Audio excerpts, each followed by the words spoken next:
I will tell you that I was in meetings in Hollywood where I or someone else would say, faith-based movies are making a lot of money. Maybe we should make some of those. And people go, no, we don't do that.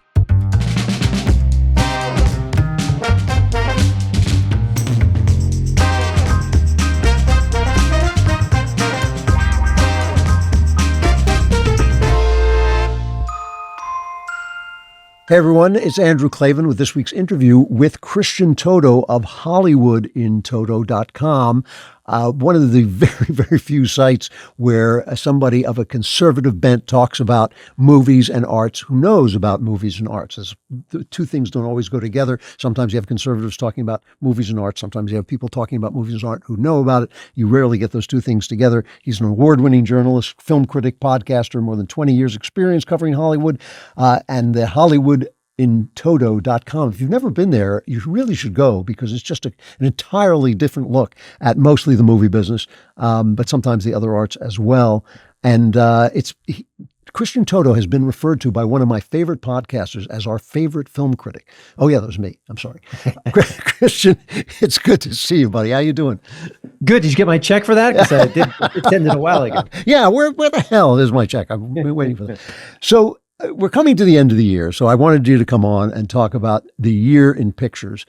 Before I do that, I have to read a little bit of this New York Times article from November by Brooks Barnes. It had the headline, I'm sure you read it, 25 movies, many stars, 0 hits. Hollywood falls to new lows.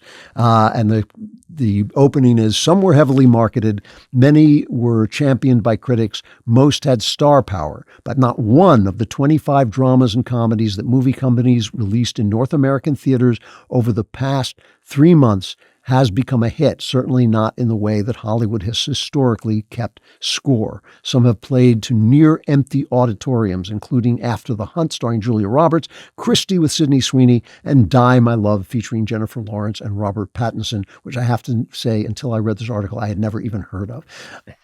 All right. So, of course, they go through the usual thing where everybody, we're in a weird shifting technological landscape. And so everybody's always blaming the weird shifting technological landscape. And I'm sure it has something to do with it. But I've just felt that this has been one of the worst periods for filmmaking specifically, but also for novels and other art forms ever. Am I missing something? I think you're partially right. Okay. At worst, I think there's some great TV shows that have been in production and made over the last few years, and maybe some of the great talents are kind of edging into that arena. It's more hospitable to them on multiple fronts. But yeah, listen, there are a lot of things that are hurting Hollywood significantly. It is streaming. I can just sit home and watch movies that are almost brand new, or practically brand new, or actually brand new. There's that. There is, so many years of Hollywood stars insulting a lot of people who are watching us right now. That never helps. There is a lack of imagination for sure. There is sort of the byproduct of woke. I think for years, the storytellers just weren't able to tell the stories they wanted to fully. They had to kind of follow certain unwritten rules. That doesn't help.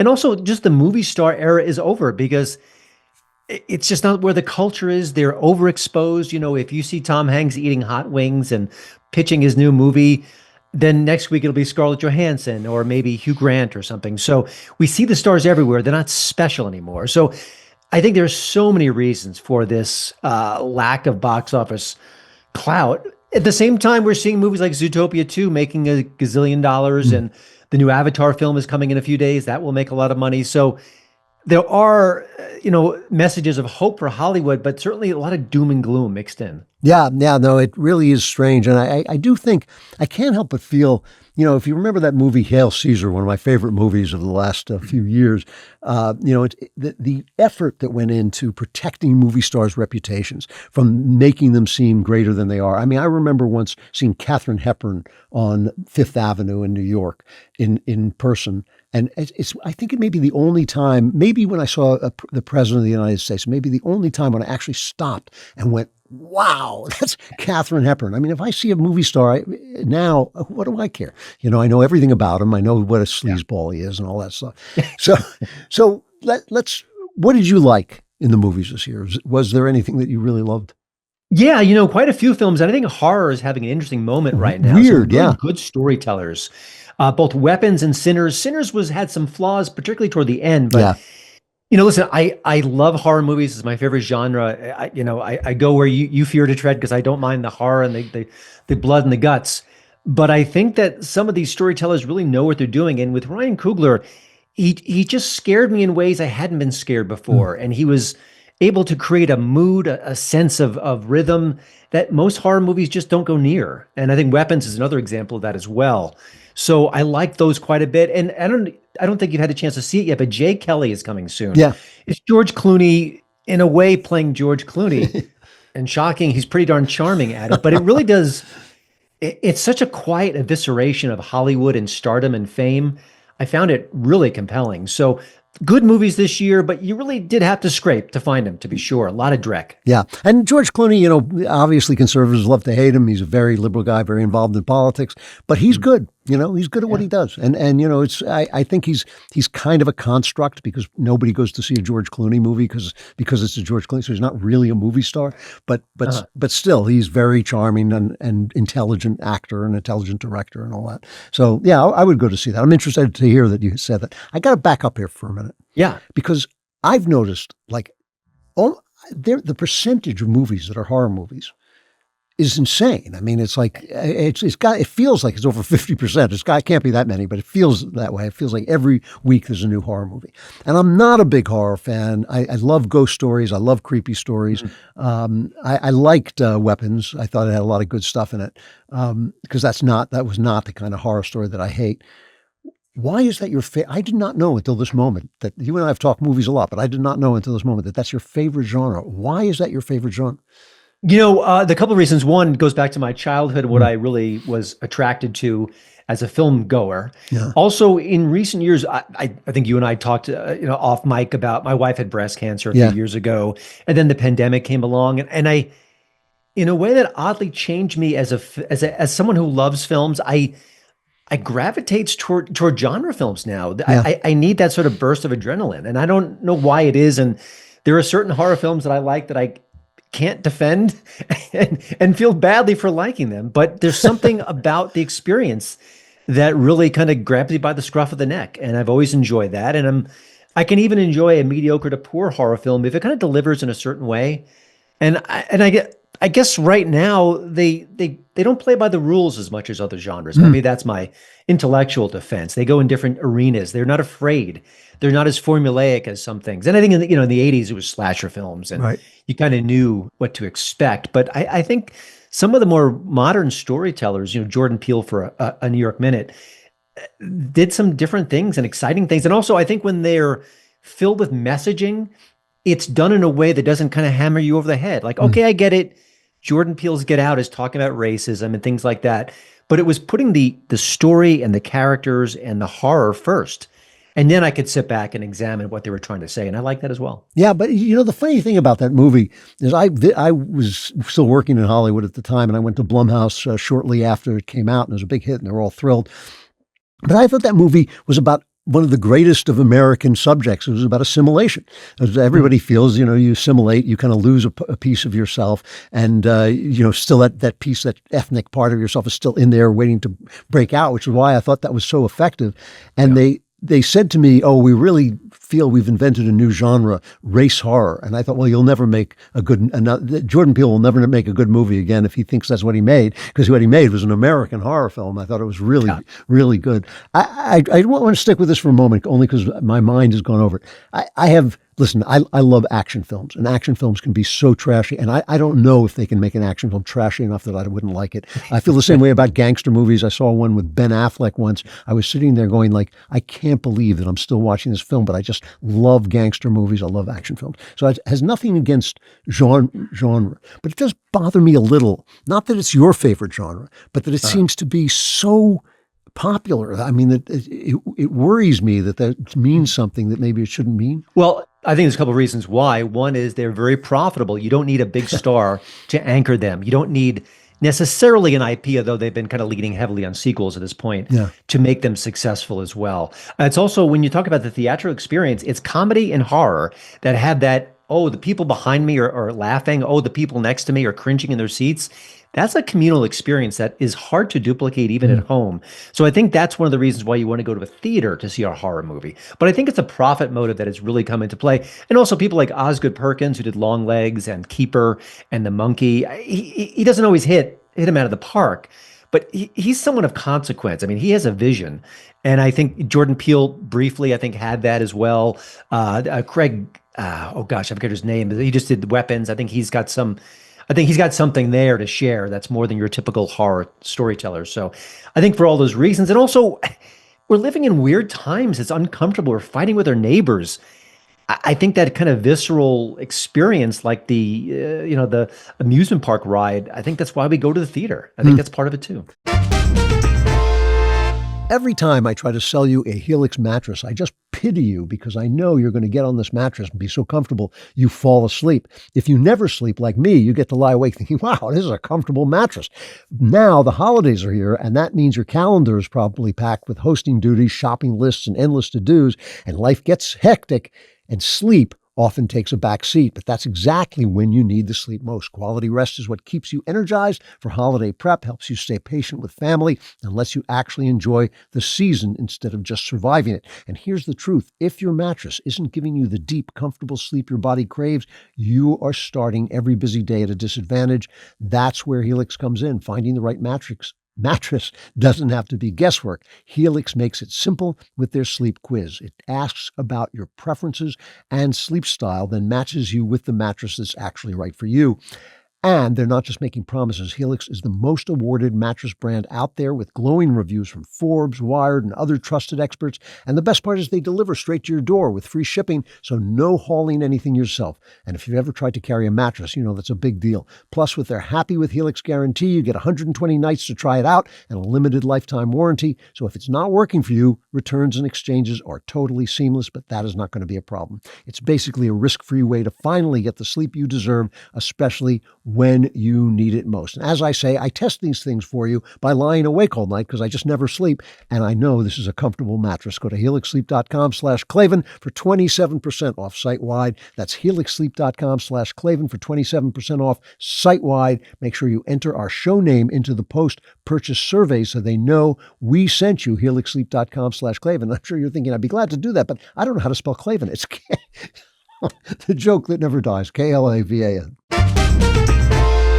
So one of the things that people blame, as you said before, for the empty theaters is streaming. You can stay home and watch. And, I have a TV that's roughly the size of Michigan. It's like, you put it up there and you're not sitting that far away. So the actual ratio is almost the same as being in the theater. And you're missing the group experience, which can be good if people are polite and don't talk and don't use their cell phones and all that other stuff.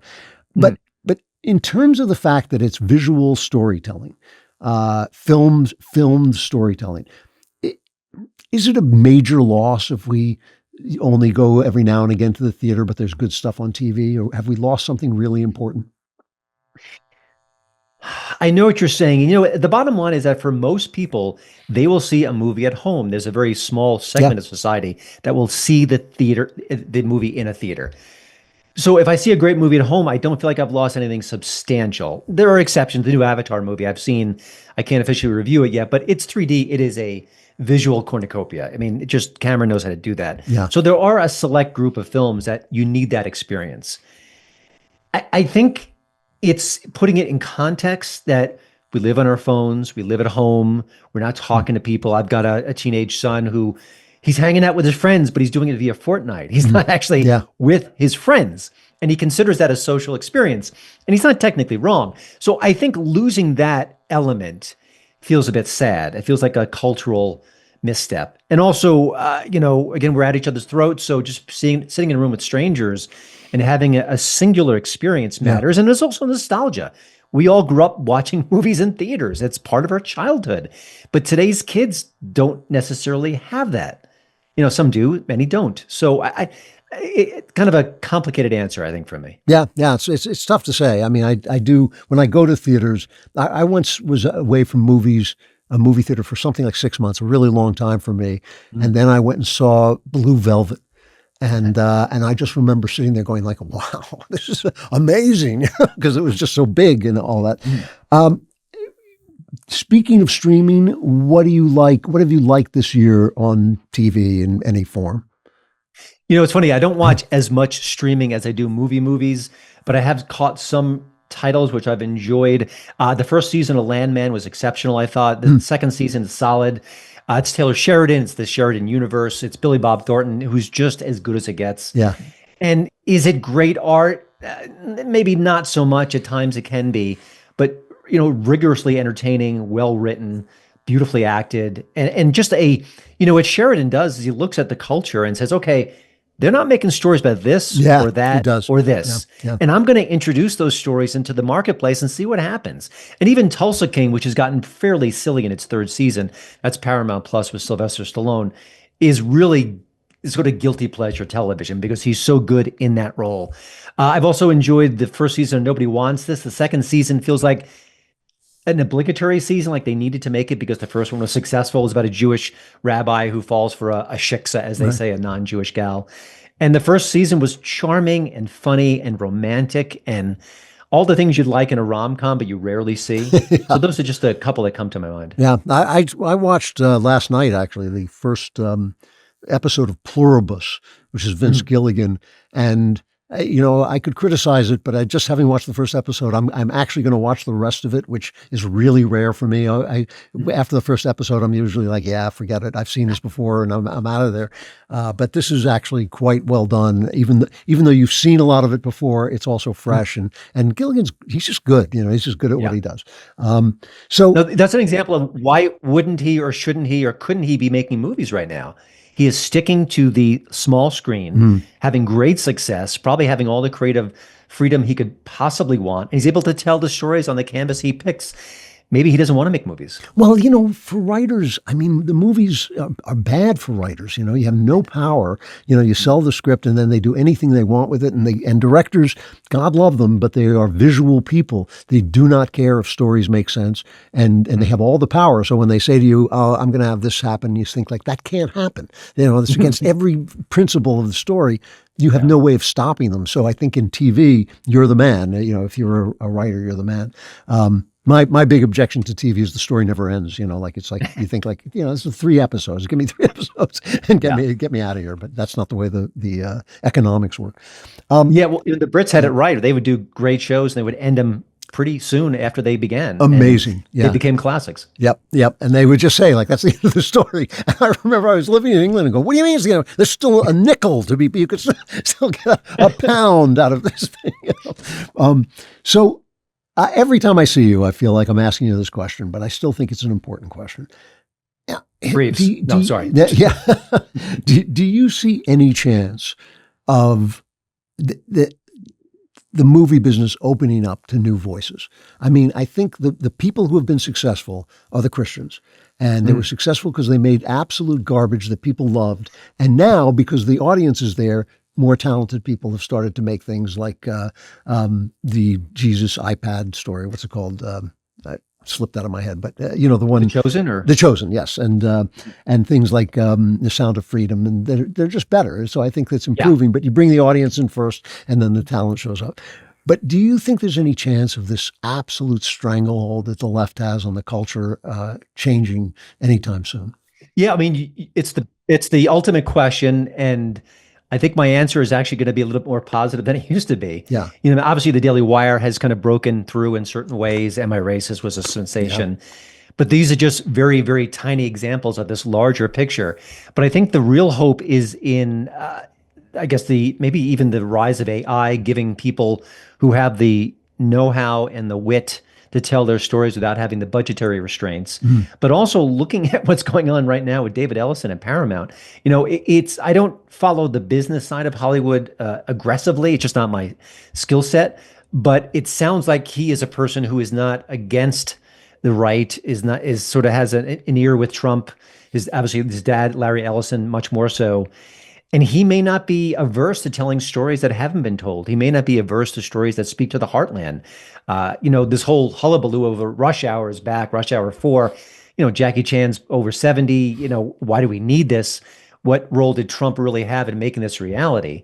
But those movies were fun, they were rollicking, and they kind of poked fun at culture in a way that was never mean-spirited. Yeah. But it did evoke that sort of 90s sentiment where we can just laugh at each other and we can we were all in on the joke. And I Yeah. think that's been missing for the culture. So the Ellison factor is fascinating to me. In addition to all these different offshoots, we just came off the Dude Bro podcast election where, certain candidates were willing to talk to Joe Rogan for 3 hours, Yeah. and certain ones weren't. So I think I'm more hopeful than I've ever been. But again, it's a David versus Goliath on steroids story still. Yeah, yeah. I mean, it's really interesting. My friend Cyrus Nawasta made this lovely little film, Sarah's Oil, and I'm watching it, and it just seemed like why wouldn't people like this? It's a family movie. It deals with serious subjects. It's got a little edge to it, but it really works all the way. And Zach Levy is fantastic. I never know, is it Levi or Levy? I'm not sure which it is. I think it's Levi. Levi. He's terrific. It's the best I've ever seen him, actually. I thought he was really great in it. The New York Times reviewed this, and I was interviewing Cyrus to promote the film and all this, and I looked up the review, and they said, it glorifies fossil fuel, and it has a black girl depending on the protection of a white man, And I thought, like, could your mind be any smaller? Like how, I don't know how your head would just collapse in on itself if your mind were any smaller. But at the same time, on Rotten Tomatoes, it has 98% on the audience side and a good solid 83 or 85% on the critic side, which I never look at. I always want to know what the people think of it. But still, I mean, there does seem to be an end run in terms of the prestige. I mean, you can't win an Oscar. You're not going to win any awards, but you can reach the audience now around little cranks like that woman at the New York Times. No, I agree. And, and one of the impediments against people on the right or even just sort of center-minded folk breaking through in Hollywood are those reviewers at the New York Times and people like that. Whenever there's a project that goes against the grain, Sound of Freedom was a great example. The media reaction to Sound of Freedom was unlike anything I've ever seen. And I thought I was pretty savvy in this space. It was mean, it was cruel, it was wildly unjustified, but they don't like anyone encroaching on the left-owned space of culture. So, that is another roadblock along the way. And I agree with that. Sarah's Oil, it's a very sweet film, and Levi was great in it. But these opportunities do exist. And another impediment, which it's not fun for me to say, and I think you might agree with me, is that conservatives sometimes don't fight in the pop culture wars. I will mention something on Twitter saying, hey, if you want more of this kind of art, maybe go to see Sarah's Oil opening weekend. Send a message. And they'll say, I'll see it on streaming. I'm busy. Okay, but then don't complain when every other film is a lecture from the left. Yeah, I mean, you can't have it both ways. I mean, the one that gets me is when people say, I just watched TCM, and I think, well, that means that there's no audience for a guy making a new film. And you're absolutely right about this. It's so hard. It is so hard to convince people, even like, I'm pretty sure that I'm one of the best mystery writers in the country. I've got the awards to show it. I've got the sales to show it. But you say to conservatives, go out and buy the book. It's very tough very tough to get them to move. And I'm not sure why that is. I got asked. I was teaching teaching a class in Hillsdale on ghost stories, and somebody asked me about this, and I've been talking about it for 20 years. Why don't conservatives participate? And I said, well, blacklisting accounts for some of it, but at the same time, I think there's this unwillingness to deal in the world of emotion and the world of passion and all the things. Art is cultural critical. Art basically is always saying that there's a struggle between the individual and the society, and conservatives like to think there's some system that's going to make everything all right. And there's not. Life is tough, and that's what makes for drama. I don't know exactly what it is. I mean, I still don't. Yeah. And also maybe we've just been excluded for so long we're like the dog who winces when the owner comes by with the rolled up newspaper. Yes. I don't know. That could be it as well. By the way, I mentioned Sydney Sweeney on social media. I said, not that she's MAGA, not that she's conservative, but she refused to bow to the woke mob during a pretty important situation with the dumb American Eagle jeans ad. I said, wouldn't it be cool if we went out and supported her movie, which flopped spectacularly? Yes. That was Christie, which, by the way, was actually pretty good. Was it? And I got a lot of blowback for that. Yeah. Like, why do we care about her?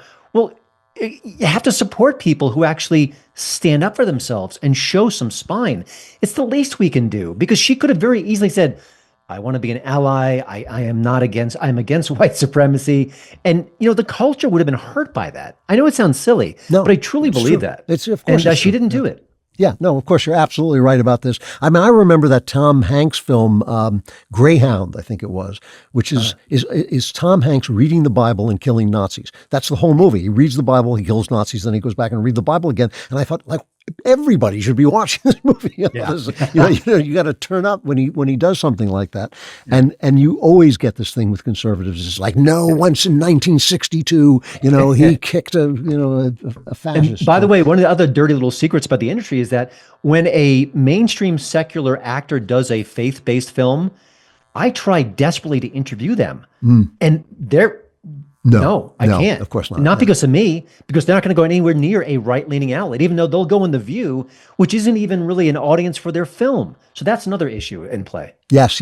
Well, this is the issue of infrastructure, which is another drum I've been beating for more than 20 years. Is that there are not a lot of sites like Hollywood In Toto.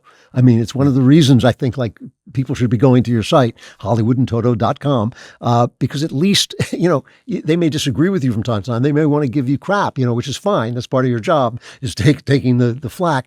But still, this is part of the infrastructure of the culture. That we need. We need people to review films, who watch films. It always drives me crazy when I'm reading a conservative venue and some guy who covers, economics, municipal economics is saying, well, I went to a movie and here's my review. And I thought, yeah, I've seen all the movies. I want to talk to somebody who's seen all the movies before I hear his review. What are you looking forward to, if anything, in the next year in the movies? Oh gosh, one movie I want to promote because I think it's really good is called Marty Supreme. It comes out on Christmas Day. It's with Timothy Chalamet. Yeah, and it's mesmerizing. It's beautifully written. It's original. It's fresh. He's terrific in it. I think he's going to win the Oscar. I think it's sort of his time after his Bob Dylan performance. And it really, a few films in recent months have kind of revived my, oh my gosh, maybe Hollywood isn't completely dead. Yeah. There's a sign of life in the corpse. I just thought it was a wonderful film, original. It's based loosely on a true story. And also another film, I can't really review it. It's called Is This Thing On? It's from Bradley Cooper co-wrote and directed it, and it stars Will Arnett and Laura Dern. It's about a marriage breaking up, and the fellow decides to go do stand-up comedy as a lark, but it's kind of his therapy for going through his breakup, and it's really beautifully told. So this is Oscar season. We have those films, and Avatar: Fire and Ash is coming soon. Can't review that one officially, but it's just pure spectacle, and the 3D is glorious. And I loathe 3D, but James Cameron, the only guy who really unlocked the puzzle that makes 3D possible. He's the only guy. So let him do it. Everyone else should stay far away from it. Yeah. Is there, if you could make a list and somebody came and said, well, I've been reading your website and I run a studio. What do you want to see made? What do you want to see made? I mean, what would make a difference? Because you've been very broad-minded. You have to be in the arts. You have to accept that sometimes a leftist makes a great film, and a lot of left-wing actors are absolutely great. Sean Penn, one of the great actors of his generation. It's like you just have to have that kind of open mind. But if you could pick and choose, what kinds of things are missing? Well, two quickies. One, I'd like a really R-rated comedy that just plays by zero rules. It just has a lot of fun and also has some heart. The great R-rated comedies in the last 20, 30 years had a sweetness to them. I mean, even American Pie or 40-Year-Old Virgin, sorry, spoiler, he loses his virginity on his wedding night, know? I mean, that's kind of a sweet and decent message within all the craziness. But also, I want the stories that aren't being told. I want stories out of Venezuela where people of goodness and kindness who are struggling under the regime and trying to, fight for their freedom and being suffocated. I think there are so many stories of oppression, and I don't want to be kind of dour and gloomy, but these stories go out there and they change public perceptions of things. Yeah. And I think that's what the left does constantly. And I don't want to lecture, but I think if you told these stories straight, I think that affects the culture as well. I mean, I think we should know about them. It shouldn't just be, people watching the show who understand these stories that are harrowing. It should be feature films giving rich characters that actors should be killing to play. Yeah. That's what I like to see. Yeah. I mean, I have to say for myself, the thing that I miss most is women who are actually women. I mean, I think like I watch women. I think I've never seen a woman like that. I've never met a woman like that. I've known a lot of women. I've never met a woman who could outrun a perp who was male. I've never met a woman who could punch a guy and knock him down. Yeah. All of that stuff. And I just think like you can't write a story if you don't have men and women in it. That's the whole story of life. That's what life is basically about, where most of our pain and suffering and joy comes from. Yeah. I mean, that's the woke hangover where you Yeah. can't write reality. Yeah. You got to bend it to certain needs and certain wishes. And then all of a sudden you have stories that don't resonate. I get so many email pitches for movies coming soon, and a lot of it's very niche, and that's perfectly fine. You should make every kind of movie. Yeah, sure. But so many of these movies, or so few of these movies, really say, oh my gosh, I can't wait to see that, or that speaks to me and what my life is, or I can appreciate that lesson. It's always these sort of obscure, odd, unremarkable angles to stories. And again, God bless you for making them. But movies that really rally all of us matter. Yeah, And I miss those. this is the thing. Like I can remember standing on line at a movie, like around the block, just getting to see Jaws or The Exorcist or The Godfather. I mean, these were things that brought in everybody. I guess Barbie was a little bit like that, maybe, but like I didn't like that movie very much, but I understood why it caught people's eye. But it almost never happens anymore. Is there a way? Is that because we're so fragmented, or is it because the people won't do it?